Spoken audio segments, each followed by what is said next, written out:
success to the point. That's a must.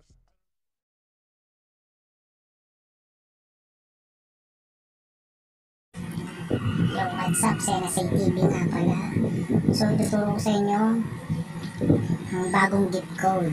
Ngayon, ang expiration niya ay April 24, 2024. Kaya kailangan mailagay nyo na siya, ang gift code. So, click lang natin yan, yung may star. Tapos, click natin. Tapos, click natin itong calendar yung may check. Yan, ayun ang problema din eh. Laging ganyan na nangyayari. Ulit-ulitin nyo lang. Tapos gift code. Ganun ulit.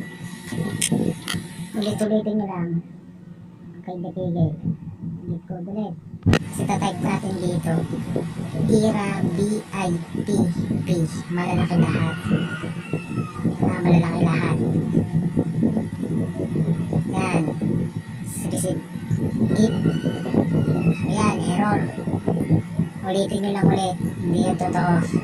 Sadyang ganyan talaga yan. Nagluloko. Pati sa pag-reset ng stats, ganyan din yan eh. Ewan ko, hindi nila ma-fix. Laging bug. Ulitin lang natin ulit. Muna tayo sa program natin. Sa star. Yan. Calendares yan. Type ulit natin. IRA BIP. Yun, nag-success, diba? Nakita nyo. So, tignan natin yung map niya. Yan o. Tagto 2 days yan. Tatlo yan. Masarap yan. So, yun lang.